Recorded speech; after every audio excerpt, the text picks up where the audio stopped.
Sa pagbubulay-bulay po ng salita ng Panginoon, please turn with me to 1 John chapter 2 verse 15 hanggang sa 17.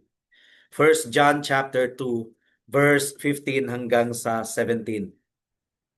At ito po ang sabi ng salita ng Panginoon. Huwag ninyong ibigin ang sanlibutan ni ang mga bagay na nasa sanlibutan. Ang pag-ibig ng Ama ay wala sa sino mang umiibig sa sanlibutan, sapagkat ang lahat ng nasa sanlibutan, ang masamang pagnanasa ng laman, ang pagnanasa ng mga mata at ang pagmamataas sa buhay ay hindi mula sa Ama kundi sa sanlibutan. Ang sanlibutan at ang pagnanasa nito ay lumilipas, ngunit ang gumagawa ng kalooban ng Diyos ay nananatili magpakailanman.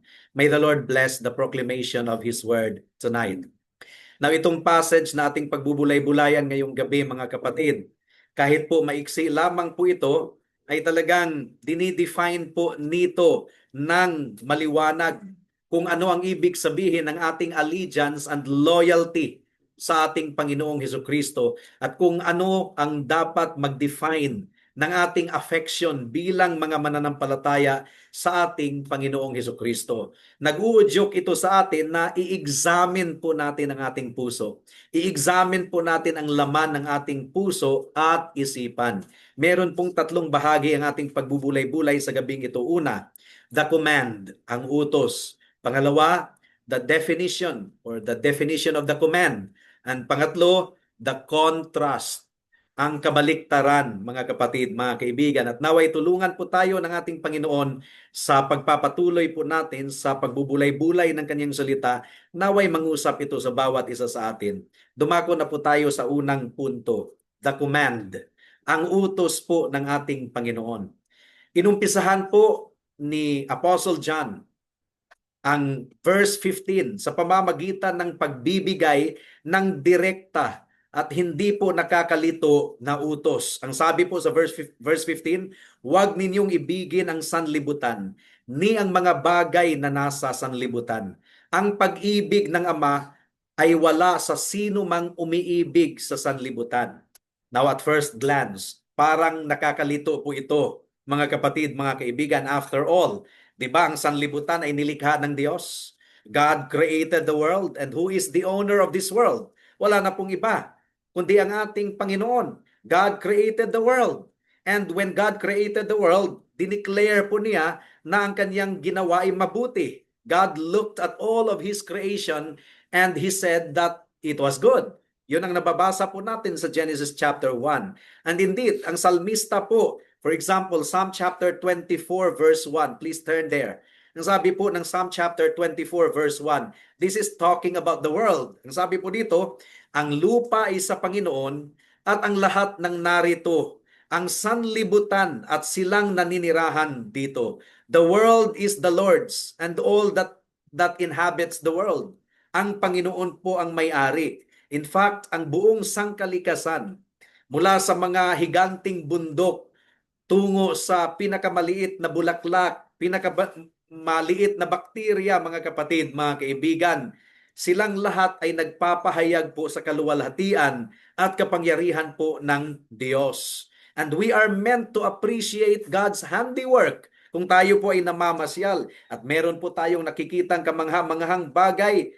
Hindi po yan para sa ating visual attraction po, kundi para po sa papuri sa ating Panginoon, kapurihan po sa ating Panginoon. We should teach our children to praise the Lord. Kung sila po ay nag-i-enjoy sa mga bulaklak, sa mga insects, sa mga bugs, ay talagang i-point po natin sila sa Panginoon, na ang Panginoon ang may likha ng lahat ng mga ito. After all, poem po ito ng mga kabataan, all things bright and beautiful, all creatures great and small, all things wise and wonderful, the Lord God made them all. So sa ating pagtanaw sa sangkalikasan, it should drive us to praise the Lord. So, ang world na tinutukoy po ng ating teksto ay hindi po ang creation, mga kapatid. Yung sinasabi po ni Apostle John, huwag ninyong ibigin ang sanlibutan. Ang sanlibutan po nito ay hindi po ang creation, ang nilikha ng Diyos. Ano ba ang ibig sabihin ng sanlibutan sa ating teksto, mga kapatid, mga kaibigan, it is not primarily physical creation. While the physical creation can become an idol, pwede naman na ang physical creation ay maging idol kung ito ay ginawa nating pampalit sa Diyos. Remember ang mga pagans, tiningnan nila ang araw, imbis na purihin at sambahin ang Diyos na lumikha sa araw, ang araw ang kanilang sinamba. Ganon din sa buwan. Imbis na ang mga taga Middle East ay tingnan nila ang buwan at purihin ang Diyos na lumikha ng buwan, ang buwan ang kanilang sinamba. Now, dito sa Pilipinas, ang bundok ang sinamba, ang puno ang sinamba ng mga pagano. So, ang physical world ay maaari palang maging idol if it is used to replace God in our lives. But the true meaning of the world sa verse 15, sa konteksto po ng verse 15, ay dinefine po sa teksto po mismo. It refers to a system. It refers to a mindset. It refers to a reigning principle of ungodliness na sumasalungat sa ating Diyos at sa kaniyang kaharian. Pakinggan po natin ang paliwanag ni Martin Lloyd-Jones sa ating teksto. Ang sabi po ni Martin Lloyd-Jones, the world is not primarily the physical creation, but rather the spirit, the temper, the character of the unregenerate human race. Ang ibig pong sabihin ng world is yung pervasive influence ng mundo. Influence na salungat sa Diyos at sa kaniyang kaharian. Influence at espiritu ng mundo na naghahari sa puso ng mga tao. Yan po ang humuhubog sa desire, sa ambition ng mga tao na hiwalay sa Diyos. At ang consequence po, mga kapatid, mga kaibigan, kung iibigin po natin ang mundo, ang consequence po is that ang pag-ibig ng Ama ay wala sa sino mang umiibig sa sanlibutan. Hindi po ito conditional statement, but it reveals a spiritual reality. Hindi ito conditional na, sige, kung iibigin ninyo ang mundo, mawawala ang pag-ibig ng Ama sa inyo. That's conditional. But this is descriptive of spiritual reality. Kung ikaw ay umiibig sa sanlibutan, yan ay patunay na ang pag-ibig ng Ama ay wala sa iyo. That's indicative, mga kapatid, mga kaibigan. It's not conditional. Ang pagmamahal mo sa sanlibutan ay isang patunay ng pag-ibig ng Ama ay wala sa iyo. There is an inherent incompatibility between loving God and loving the world, because you cannot love God and the world at the same time. Ang sabi po ng ating Panginoon sa Matthew chapter 6 verse 24. Please turn there. Matthew chapter 6 verse 24. Ang sabi po dito ng ating Panginoon, you cannot serve two masters. Ang sabi dito, walang makapaglilingkod sa dalawang Panginoon, sapagkat kapupuutan niya ang isa at iibigin ang ikalawa, o magiging tapat siya sa isa at hahamakin ang ikalawa. Hindi kayo makapaglilingkod sa Diyos at sa kayamanan. Yung popular song na Sana Dalawa ang Puso Ko, may validity yung song na yan. Kasi kung isa lang ang puso, isa lang ang pwedeng ibigin. It's only God or mammon or the world. Hindi pwedeng iibigin ang dalawa sa iisang puso. You will really hate the one and love the other. You cannot serve two masters at the same time. And that is why that popular song is asking for two hearts, because it's impossible for one heart to be devoted to two things. Kung ang pag-ibig ng sanlibutan ay nasa puso mo, yan ay nagpapahiwatig ng pag-ibig ng Ama ay wala sa iyo. Your affections will inevitably be drawn to one or the other. You cannot serve two masters at the same time. Pakinggan po natin si John MacArthur. Ang sabi po ni John MacArthur, when John says, if anyone loves the world, the love of the Father is not in him. He is not talking about an occasional stumble or a momentary temptation. He is talking about a settled disposition of the heart, a chosen allegiance. Ang ibig pong sabihin ni John MacArthur is, hindi lang po ito occasional na nahatak ng mundo ang puso mo occasionally because you were not careful. No. What the Apostle John is talking about here is the settled disposition of the heart of the unbeliever. na wala talagang pagtibok para sa Panginoon. Walang pag-ibig sa Diyos. Ang pag-ibig niya ay nasa mundo, nasa spirit that drives the world, nasa pagnanasa ng mundo. And that kind of person deserves God's eternal wrath and condemnation. Saan po natin mababasa yan? Sa 1 Corinthians chapter 6 verse 22, malinaw na sinasabi, if anyone does not love the Lord, let him be accursed. Let him be anathema. Kung ang sino man ay hindi umiibig sa Panginoon, sumpain nawa siya.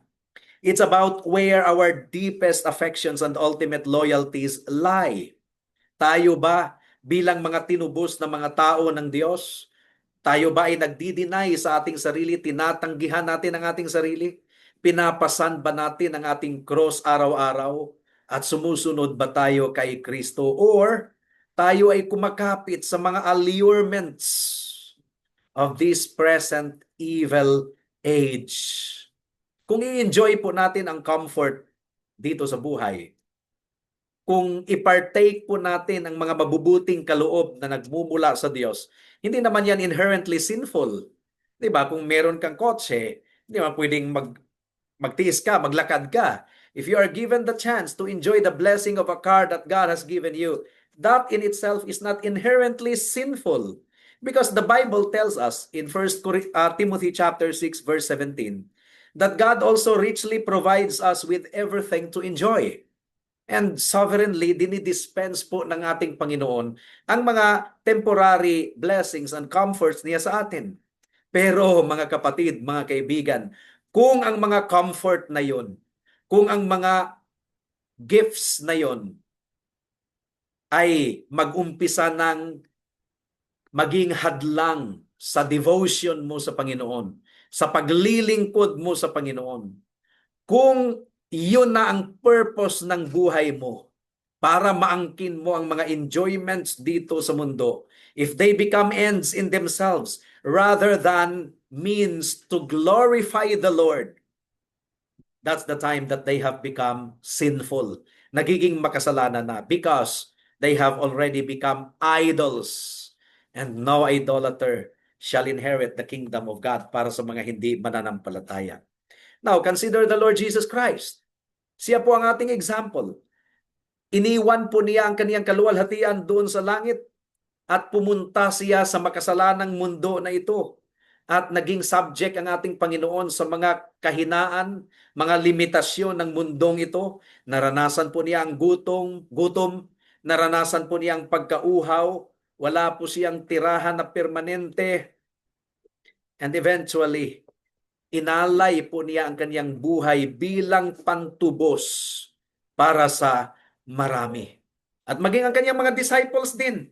Di ba iniwan ng kaniyang mga disciples ang lahat upang sumunod kay Kristo? The point, mga kapatid, is this.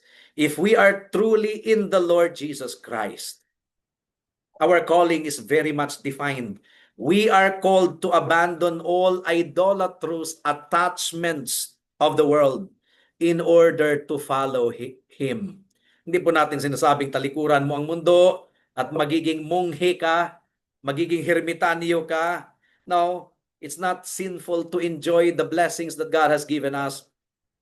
But if those blessings have already become a hindrance to our devotion and loyalty to Him, then that's the time that they have become sinful, because they have become the idols of your heart.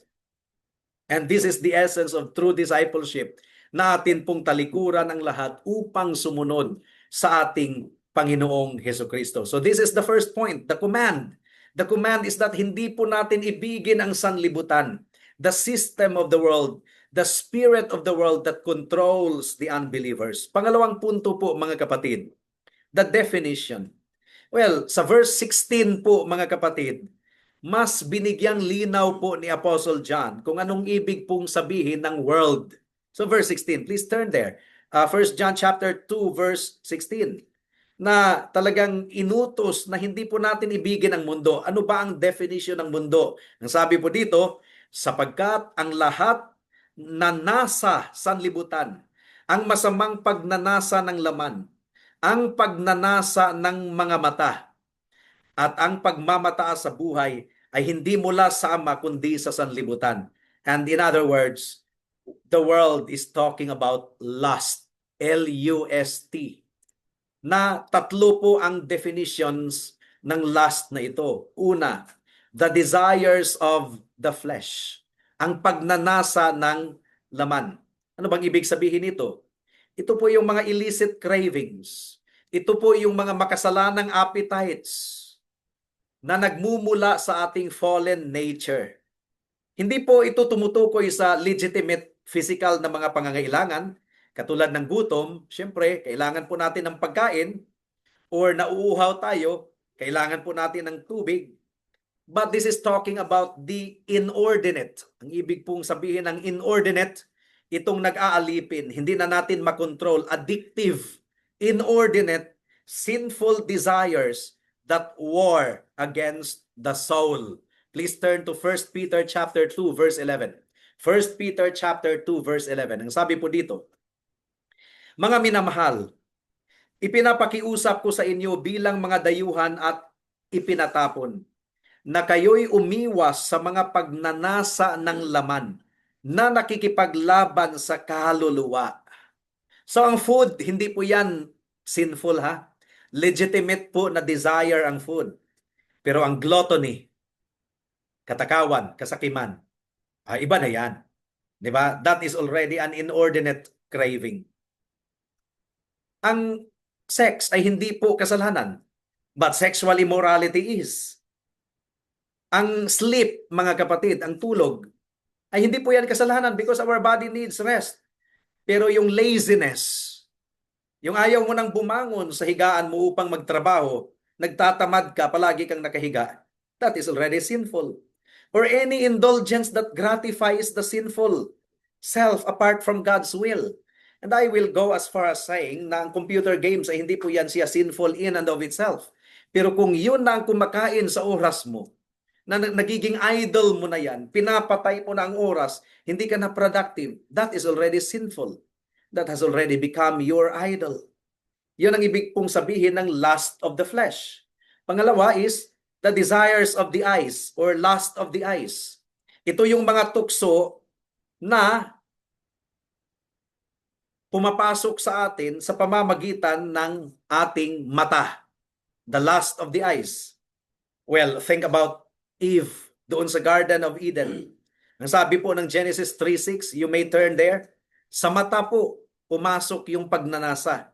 Lust of the eyes. Ang sabi po dito, the woman saw that the tree was good for food and that it was a delight to the eyes. Now, ano pong saklaw ng lust of the eyes or the desires of the eyes? Ano po ang saklaw nito? Ano pa ba? Kundi covetousness, materialism. Covetousness means kung ano ang pag-aari ng iba, ninanasa mo, kinikrave mo. Or ikaw ay tumititig sa anumang bagay na nakakapagsindi sa kasalanan na namubugad sa puso mo, sa lust na nasa puso mo or envy.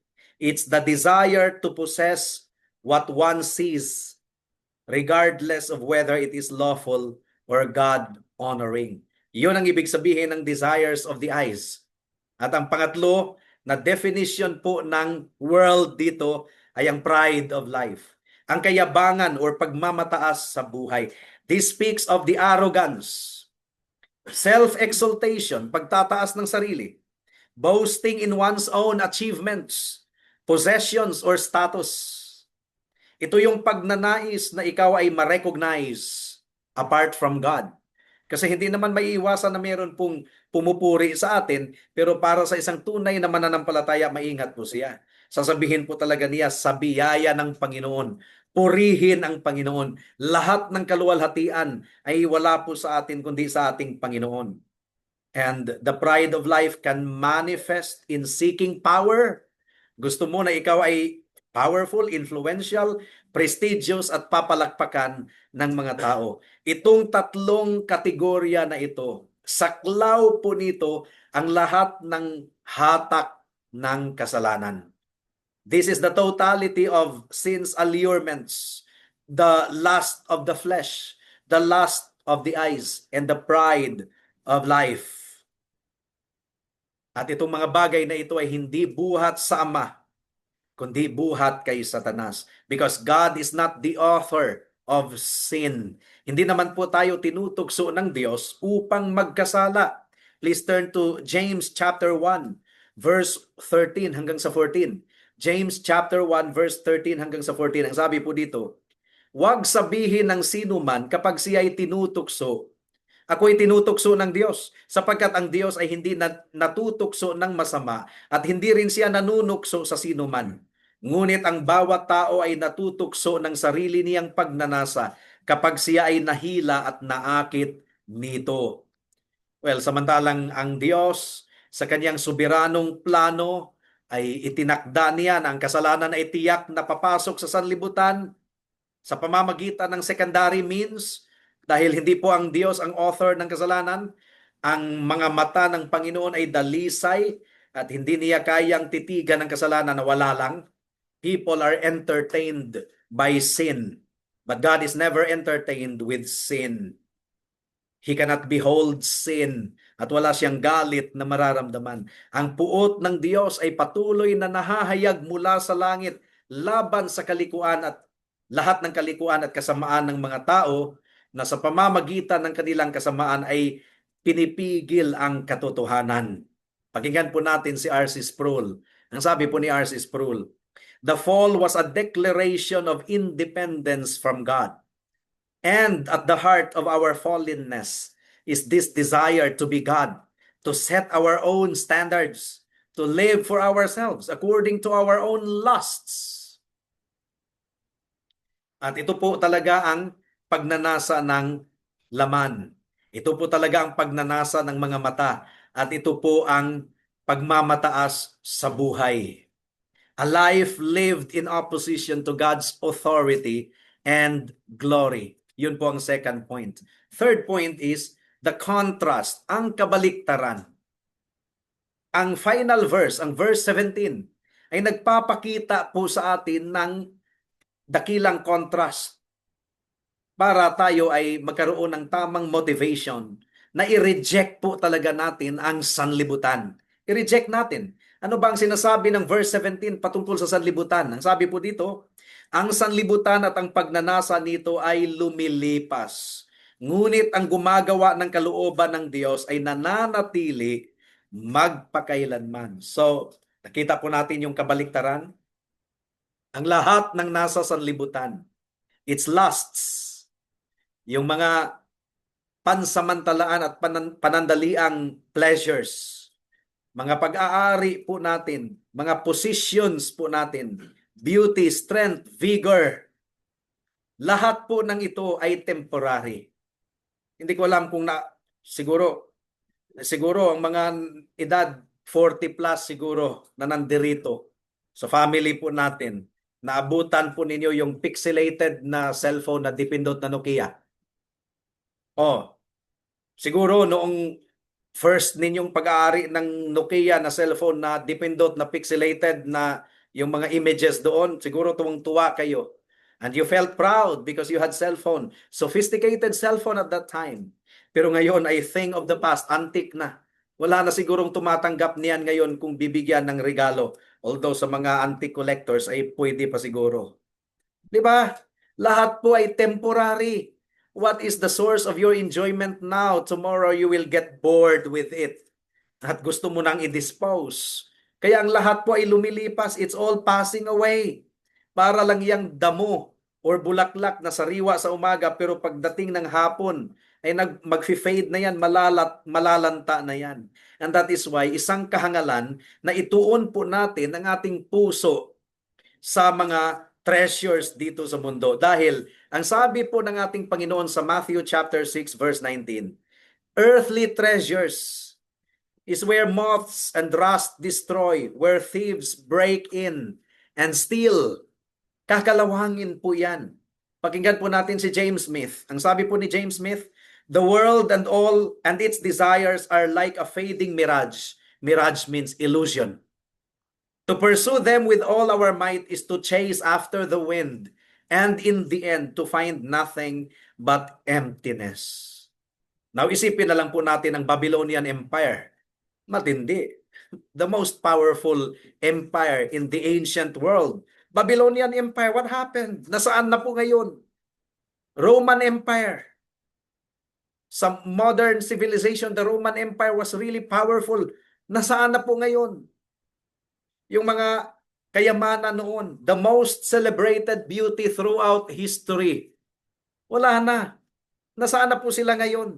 They have passed away. At ikaw din ay lilipas po, kaibigan. Ikaw din po ay lilipas, kapatid. So too will all that captures the heart of the world. Anuman ang nagbibigay aliw sa iyo ngayon, pagsasawaan mo rin yan, lilipas yan. But you see the stark contrast. Ang sabi po ng verse 17, ngunit ang gumagawa ng kalooban ng Diyos ay nananatili magpakailanman. Ang gumagawa ng kalooban ng Diyos ay nananatili magpakailanman. And this is the eternal perspective. Ang ating kaligtasan po, mga kaibigan, mga kapatid, ay hindi po ito sa ating pagsisikap, kundi sa kalooban po ng ating Diyos. We are saved by Christ alone, through the merit of His precious blood and righteousness. Sabi po ng Ephesians chapter 2, verse 8 and 9, for by grace you have been saved through faith. And this is not your own doing, it is the gift of God, not a result of works, so that no one may boast. So ang ating kaligtasan ay hindi po sa pamamagitan ng gawa, kundi sa pamamagitan po ng ginawa ni Kristo. Ang kanyang dugo na inalay doon sa cross, ang kanyang katuwiran na idadamit sa iyo kung ikaw ay manampalataya sa kanya. However, bilang mga niligtas na mga tao ng Diyos, ang mga born again in spirit, ay mamumunga at mamumunga talaga ang kanilang buhay. Their lives will indeed bear fruit of obedience. By the power of the Holy Spirit, they will desire to do the will of God. Hindi upang kitain ang kaligtasan, but as the inevitable outflow of a heart transformed by grace. Kaya tayo ay gumagawa ng kabutihan. Itong pagsunod natin sa kalooban ng Diyos, itong pagiging conformed sa kalooban ng Diyos, siyempre ito ang namumunga ng eternal na bunga. It is the evidence of true faith. Pakinggan po natin si John Owen. Ang sinabi po ni John Owen, the obedience of faith is not merely an outward conformity to the law, but an inward principle of love to God, producing a holy desire to please Him in all things. Ito yung uri ng pagsunod na nananatili because it flows from an eternal source. At ano ang eternal source na ito? Ang banal na Espiritu na nananahan sa atin. To do the will of God is to live a life aligned with His Word. Na hinahanap po natin ang kaluwalhatian ng Diyos sa lahat ng mga bagay. Naglilingkod po sa Kanya sa ating henerasyon sa pamamagitan ng ating time, talents, and resources. It is a life of discipleship. Pagtanggi sa sarili, self-denial. It is a life of joyful submission to His loving sovereignty. Kaya ang choice po ay nasa ating harapan. It is really presented so clear dito sa ating teksto ng 1 John chapter 2 verse 15 to 17. Will you love the world and the things that are of the world, or will you love God? Will we love the world with all its fleeting desires and passing glory, temporaryo lamang, and thereby pinapatunayan ng pag-ibig ng Ama ay wala po sa atin or wala sa inyo? Or tayo ba sa pamamagitan ng biyaya ng Diyos ay tanggihan po natin ang mundo at lahat ng mga pang-aakit nito at ihandog natin ang ating buong buhay sa paggawa ng kalooban ng Diyos and thereby abiding forever in Him. Nawa po ay tumago sa ating puso ang mga salitang ito. I-examine po natin ang laman ng ating puso ngayong gabi. Ano ba ang palaging tumatakbo sa isipan mo, kaibigan? Ano ba ang ambition mo? Ano ang nagdadrive sa lahat ng ambition mo? What are we truly living for? the lust of the flesh, the lust of the eyes, the pride of life. Nawa po tayo ay sa pamamagitan ng banal na Espiritu, ay talikuran po natin itong mundo na nag-aalok ng satisfaction, pero hindi po maaring maibigay nito sapagkat ang lahat ng mga nandirito sa mundo ay temporaryo at salungat sa kalooban ng Diyos. Nawa ituon po natin ang ating pananampalataya kay Kristo, ang ating mga mata sa Kanya, who is the author and perfecter of our faith.